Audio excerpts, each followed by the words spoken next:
Hello, everyone. Welcome to episode number 13 of the Interviews playlist. Our special guest for today is Noah. Noah, do you want to introduce yourself? Yeah, for sure. Thanks for having me. I'm Noah Campbell. Right now, I work in technical marketing at BlackBerry. Graduate of the University of Windsor School of Computer Science. So there it is, hanging there in the background. And I went to actually high school locally in Amherstburg here, nearby Windsor, Ontario, Canada. So went to high school at General Amherst High School. It's actually closed down now. It's called North Star High School, I believe, in Amherstburg. Since graduating from the University of Windsor, I've worked in a variety of different organizations, some economic development organizations like WeTech Alliance and the Windsor Essex Economic Development Corporation, or Invest Windsor Essex, a local internet service provider, WaveDirect Telecommunications out in Leamington, Ontario, as well as, really innovative Toronto-based tech startup called Touchless Inc. And now I'm here at BlackBerry, really supporting, the mission and the idea of intelligent security everywhere. Awesome. Yeah, so let's start from the very beginning, from your high school. What experiences did you have in your high school which influenced you to choose computer science at the University of Windsor? Good question. I mean, I wanted to get a job, so that was a big factor, right? We know that folks often in these very technical kind of STEM focused and computer science focused roles are well suited to, get some pretty rewarding employment opportunities. So that was a big factor. But high school is very interesting, right? Because particularly in Ontario, there's not a ton of computer science courses, at least when I was, in high school, 6 years ago, well, a little more than that, 8 years ago. Yeah, something like that. Anyways, there's a few courses you can take here and there, and they give you a very introductory level into things. And of course, you have to take your standard kind of math and English courses and all those kinds of things to kind of make you as well-rounded as possible. But I really, of course, gravitated the most to these technical kind of classes and these computer science focused classes. Ironically, I despise math. I'm not very good at math-based courses, which is funny because computer science, a lot of it is based in math, right? So had to do a lot of work to kind of overcome the deficiency in math in some areas, but I knew that, it was worth it because I wanted to get into those computer science focused courses. So in high school, would try to load up with as many of those classes as they would let me take. Struggled my way through the math courses that I didn't want to take at all, but my parents said you have to. And I knew that, I had to, but I just was trying to find a way around it. There is no way around it. So had to suck it up and do those courses. And then some of the, more fun subjects that I found interesting, like law, history, that kind of stuff, loaded up with some of those as well to try to really get through it. So then, grade 11-ish, they tell you have to kind of make the decisions for the rest of your life here. So pick what you want to go do, which seems daunting. Of course, we know in reality that you don't have to, the one decision you make then doesn't necessarily have to be what you carry through the rest of your kind of educational career, but it was the case for me. So I knew computer science was up there, toyed around with the idea of business, but thought, better just to go right off at the bat with computer science. So continued taking those math courses. Had applied to some schools and to some programs, but was really tied to Windsor. And I mean, I went to the open house at Windsor, met Dr. Copty, who at the time was director of School of Computer Science, still is now. And he just painted such a picture of what you could do with a computer science degree. And it didn't have to be technical always, all the time, or you didn't have to lock yourself into a room and code all day, that kind of stuff, right? You could do things like what I'm doing now, where it's kind of half business focused roles, half technical kind of role. And you can, still leverage, if you've got it, the gift of gab and also some technical stuff to really make things make sense to folks. And that's what I like to do. So he really just painted this picture that you could do so many things with a computer science degree. And particularly at Windsor, because of how it was set up, you'd get a lot of one-on-one attention. You'd have access to a lot of different opportunities. You've got access to still kind of, compete with folks all over the province, all over the country, all over the world for different jobs that are of interest at various companies. So it's, I'm already here locally. I already was working part-time at a grocery store in Amherstburg, Sobeys in Amherstburg. It was like, it all made sense to just continue with that kind of path. So graduate high school, great time, woohoo, very excited. Get into university. First semester of first year university, I wanted to drop out. I just was completely overwhelmed. I had done very well in high school, like 90 average and stuff. And they prepare you. They say, your marks are going to drop a little bit when you start. It's a big adjustment. But it wasn't even so much as about the marks as it was just the work. You just kind of get thrown into this way of doing things that's kind of different from how you were doing it. And if you don't do something other than go to school and then go home every day and do homework, you get really disengaged with what's actually happening. And it becomes almost demotivating, because all you have to look forward to all day is you go to work, you go to school, you come back, do your homework, you go to bed, you do it all over again, right? And that becomes super demotivating after a while. So really thought about, how can we make this more engaging so I don't drop out? And it was really, focused on what's out there. What can I go do? So I went to the 5th floor of Lambton Tower at the University of Windsor, which is like the computer science kind of main office for the folks there. I just asked around, like, what's kind of going on. They had sent some emails about an open house. I ran into Gloria, who's the secretary to Dr. Copty, and she said, we're going to do an open house. Come talk to it. You just graduated, high school, so you can come talk to all these high school students about what it takes to try to, get into one of these programs. So I'm like, okay, that sounds fun. It's a Saturday, a couple hours, gives me something to do that isn't, math homework, linear algebra, calculus all day. So I go and had a great time. Got to chat with people, got to chat with the different professors, got to chat with, parents and all kinds of different areas of the university.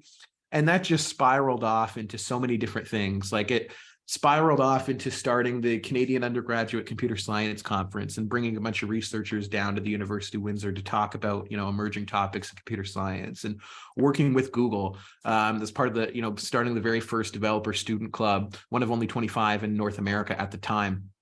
And just, connecting with organizations like WeTech Alliance, Invest Windsor Essex, and just getting a real sense of community from building different opportunities in tech. And that kept me engaged. The schoolwork almost felt secondary, which, if my parents see this, they're going to hit me for it, because they put a lot of investment to help make that all happen. But in my head, it was like secondary. It's just, I had to do it because I had to do it to get the paper. But what I was learning as like these kind of secondary aspects to doing the work was just so much more engaging. And I thought, wow, I'm getting a lot out of this. But that degree is the foot in the door, and you need it, right? So kept going with that. I was in a program that had co-op. So I did a co-op at the University of Windsor in the Faculty of Grad Studies. And then I did 2 co-op terms at BlackBerry, where I am now, right? And these co-op opportunities gave me that on-the-job, kind of hands-on work experience to implement what I was learning in the classroom in a workplace. And then, of course, that also makes you not want to do the schoolwork anymore either, because like, I'm already working. Woohoo, I don't need to, but you do, right? You need to finish that so you can get it on the wall, get it on the resume. So I come back from BlackBerry, and I had moved to Waterloo, even as a Windsor student, right? Moved to Waterloo to work in the BlackBerry office as part of my co-op term. Came back,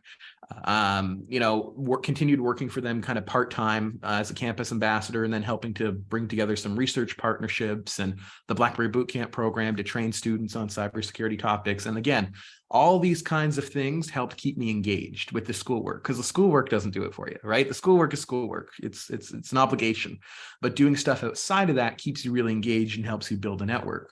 We started hackathons that went virtual at the height of COVID-19 pandemic. We worked with the Consul General of the United States to build even more similar kind of events and initiatives. And that really just segued into, like I said at the beginning, working with these economic development organizations, and then later working with an ISP, and then a startup, and back at BlackBerry, in that kind of full circle way. Oh, awesome. So what would you say are some experiences or skills that you gained from your extracurriculars, which were transferable, and you were able to use them towards your coursework? Yeah, great question. And people don't always appreciate sometimes how the work that they're doing in other areas, even as how, it may seem super irrelevant to what they're eventually going to go do, they don't appreciate the transferable skills they're picking up.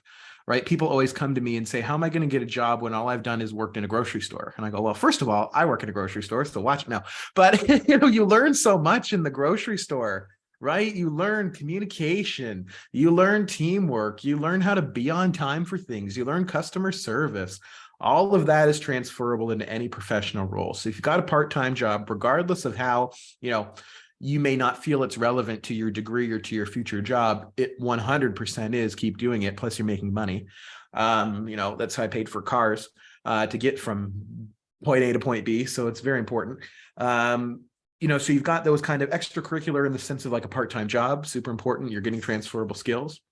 In my case, I later kind of changed off my extracurriculars to different things like, speaking at events or organizing events and then speaking at them, and then organizing hackathons or workshops or technical things. So that gives you a foot in the door to talk to people who are all over the place, right? In terms of where they are in the industry, where they are in seniority level, where they are at their company, or just in general. It gives you a foot in the door if you're organizing an event to go talk to them that you wouldn't normally have, right? Hey, come talk at my event, or come do this workshop, or we're trying to do this thing, and we'd love your opinion on it. So that helps you build that network. So by engaging in these extracurriculars, you're learning the importance and the power of some of this networking. You're also learning things, again, I've organized what feels like a billion events now. It's certainly way less, but from conferences to hackathons to workshops, you're learning things like keeping a budget. You're learning things like communications and marketing, event management, event planning. You're learning how to work with vendors, food suppliers, how to book space, and how to do all these things that you wouldn't necessarily learn in a classroom, but you bring that to the classroom and it makes the schoolwork seem so much less intimidating. Yeah. Yeah. When you're learning some things in class, they seem like the most abstract concepts because you don't have any real life experience to kind of move that along. So as you gain that real life experience by working on these extracurriculars, the coursework is actually so much more approachable. And that you just need to kind of get it done. And how to plan that. And, all that kind of stuff. They always say, if you want something done, give it to a busy person, because they just have so much to do that they're not going to procrastinate. Right. And I kind of procrastinate. I'm a big procrastinator, which is, shocking for some people to understand given the amount of things that I'm doing. But I kind of do this, productive procrastination. So I just load up with so many things that, if I kind of want to ignore one thing, I'm going to go work on something else. It's still something else that needs to be done. So at least my procrastination is productive. Probably not the best way to organize your life. Maybe don't do it, but it's just of course, that's better than just sitting around kind of watching TV, waiting for the deadline to loom as well. Right. So I'm still trying to find that middle ground of balancing it all, and everybody is, right? There's so much to try to balance, but I think as you do these kinds of extracurricular things, the schoolwork becomes easier to balance. Yeah, that's very inspirational indeed, and it does show how being involved in other things can change your vision towards working towards a thing like coursework, which is very much consistent over a daily basis. How was your first day on a co-op? How I know it might sound overwhelming, stepping outside of your comfort zone and trying out something new. So how did you deal with that? Yeah, so good question. I mean, there's so much that happens, right? Like you are very intimidated on that first day because you're like, okay, it's legit now. This is the closest I've ever been to proper kind of full-time work, unless you're, maybe an alternative learner who's already kind of gone to school and come back. But if you're coming right from that high school pipeline, and yeah, you've had some part-time jobs, but the stakes were relatively, lower. Now you're going into a real environment. In BlackBerry's case, I was creating, training content for, at the time, 16 out of 20. Now it's 18 out of 20 G20 governments as a student. And that just feels like crazy. Right? It's like, what do I know? What do I, how do I on cybersecurity, which you don't really take many classes for in school. So you're trying to kind of learn on the go, teach this content back to very professional, very experienced people. It's intimidating. So I had two co-op terms, or three co-op terms, but two placements, as I said. So the first one was local at the University of Windsor, Faculty of Grad Studies. I get in on the first day, dressed and ready to go. I had already met these folks during the interview. But I had never worked with them, didn't really know them that well. I knew what they did, and they had important roles. One of them was the Dean of Grad Studies, Dr. Patty Weir, who is now the interim provost of the University of Windsor. One of the most fantastic people to learn from about how a large institution works and how you can, how you need to navigate it. Same with all the folks in that grad studies office, because they're at this central place where they're coming in and out to different offices, different student needs. So learned a lot there, but you come in again, even local on the university campus, intimidated by what you're about to walk into. And we redesigned their entire website and a bunch of their kind of digital offerings and how they interact with their stakeholders. And it was super cool to be able to do. But I knew for the second one, I wanted to leave Windsor, right? I knew I wanted to like go outside and just see what's out there. Not that I want to leave and never come back, and never would do that, but I want to leave to see what's out there. You know, my parents worked for the Ontario government their entire careers, and they were among the first people like ever to have Blackberries, the phone, right? So they, as I'm growing up, I see them with this really cool thing, and, you know, being technologically inclined, I want to play with it all the time. And I used, you know, first it's like brick breaker, but then it's like, what's some of the security behind here? So they had, and they, you know, they're not the most technologically inclined folks. So troubleshooting on the BlackBerry was something I did as a 10-year-old, as an 8-year-old, right? So always, you know, grew up with this affinity for BlackBerry. And then you know, eventually BlackBerry pivots to cybersecurity software. It's no longer about the mobile device because we can secure everything, not just a mobile device. And I see these postings for BlackBerry co-op roles, among many roles. So I had probably applied to like, you know, God, like 75 roles, and had many interviews, thankfully, just because of the quality of the instruction that you get to build your resume from the co-op team at UWindsor. Big shout out to like Sandra Davis, one of the co-op advisors there, who helped me coordinate all of this, because it just became so overwhelming. Like, you're in school, you're trying to work part-time, you've got all these things happening.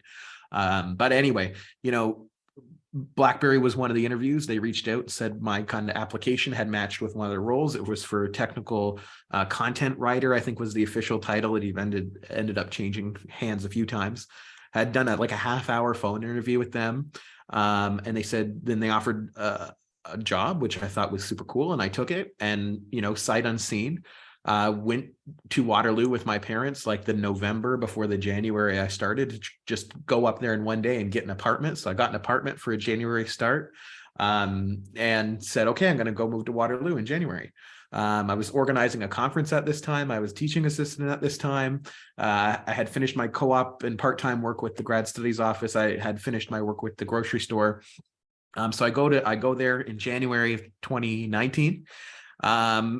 New city, new region, don't know anybody there at all. So I move into my apartment, my little apartment, get everything all set up, you know, wonderful, have a couple days to kind of walk around Waterloo. Of course, it's snowing, so I'm in like a complete snowsuit, walking around Waterloo. And then I get in my car and I drive to the BlackBerry office on the first day. It's this huge kind of campus with 4 big buildings, completely intimidating. You park, and the full-timers, everybody's there. It's like a regular work day for everybody else because they work there all the time. And then you've got the little batch of co-op students who start on their first day in that building with you. And you go, okay, this is really legit. Like, I already felt like it was super legit at the co-op or at the grad studies office, but now here I am at BlackBerry, and now it feels really legit.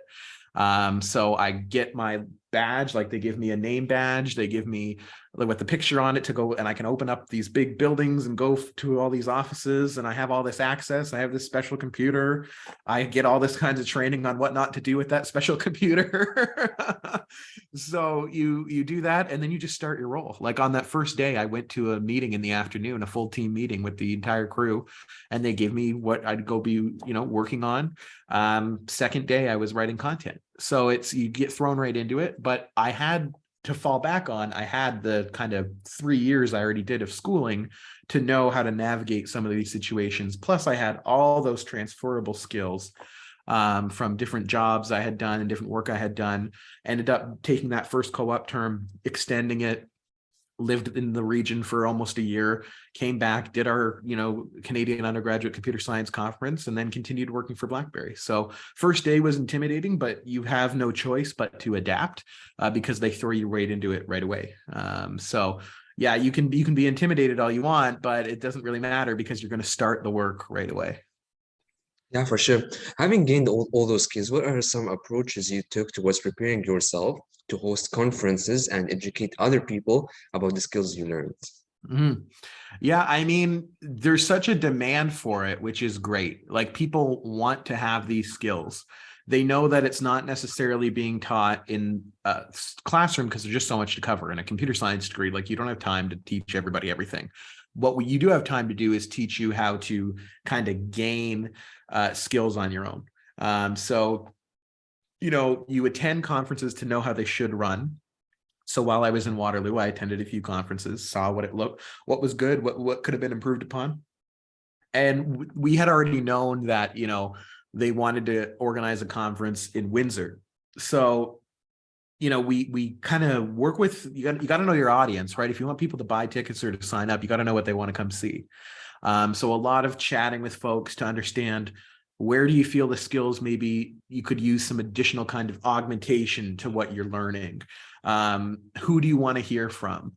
What type of person do you want to hear from? Do you want to hear from somebody who's very technical? Do you want to hear from somebody who's non-technical? What do you want to learn? Because I'm going to organize this, but I'm going to be really upset if I've spent months organizing this, got sponsors to give us like lots of money, and you don't show up. So I better make it attuned to what you want to see. So it really comes back to knowing your audience and then taking your own experience to say, hey, if I was in this scenario, or if I was just starting out like I was 3 years ago in my first year of university, or if I was in grade 11 or grade 12, what do I want to know? What do I want to hear? Right. And you take all that, and then you just find the people who can fit those molds. And that comes again as a byproduct of networking and being involved in so many things. You've built a vast network, and you know who to call on, you know who will be reliable and who will give a good presentation. Yeah, fantastic. Reflecting back on your journey, what are some advices you would give to high school students and university students? Yeah. There's a lot. Obviously, the first one, like, stay in school. I know there's a lot of allure around the kind of the idea of a year off, take a year off between, high school and university. No, don't do that, please. If you are lucky enough to not have to do that for financial reasons or any other reason, don't do it. Because the longer you stay out of the system, the harder it is to get back in. Right. So if you can manage to keep everything a nice, harmonious, continuous journey from university right into post-secondary, whether that's at a college, whether that's at a university, whether that's at some kind of, trade or apprenticeship, whatever it is, just keep the continuity flowing, because it's easier for you to stay engaged. The younger you are, the more malleable you are up here, in your brain, and the more you can get done and the more you can kind of build from the ground up. So the biggest one, stay in school, and whatever that looks like for you, right? Continue that. If you have the opportunity to do it, do it. The other stuff is, once you've stayed in school, you followed my advice, great. Don't let school be the only thing that you do, right? Because that, like I said, first year, first semester, I wanted to drop out because all I did for 5 hours a day after my classes, which could range anywhere from 8 hours a day, I'd spend 5 hours a day in the math learning center doing all my math homework, because I wanted to have many like tutors and people around who could help me with questions. And then I would go home and do the rest of my homework. And then I would go to work on like the evenings and the weekends. That was very boring. I learned a lot, but it was very boring, and it makes you not want to continue. So once you've stayed in school, you've done the work, you've got things started, you've got your footing, branch out, because you can't lock yourself in a room all day. It's not going to work out. You may think inherently the most productive thing for me to do is just do school and just work and just get everything done. It's just not going to, we're humans. It doesn't work like that, right? You need to be doing things that, bring you all kinds of interest and connect to what you're trying to do. So, beyond the importance of staying in school, it's important to branch out and connect with folks. And then, of course, that brings me right into the next and probably last one, because I could go on all day, but is connect with folks, right? It's branching out can mean events, other things that you do, other activities, but you have to take that a step further and actually connect with people and talk to people. Folks that are in technical kind of programs and backgrounds can tend to isolate because they talk to technology better than they talk to people. And I totally relate to that. I used to be, if you believe it or not, I used to be very quiet and not a lot of talking before I started working in the grocery store. The grocery store was what made me talkative, because I had to talk to somebody new every 30 seconds. It's like, hey, how are you? No, you have to actually talk to people every day. So that helps you be able to, again, build that network and scout out what opportunities are available, because you've had the conversation, and then you're top of mind for folks.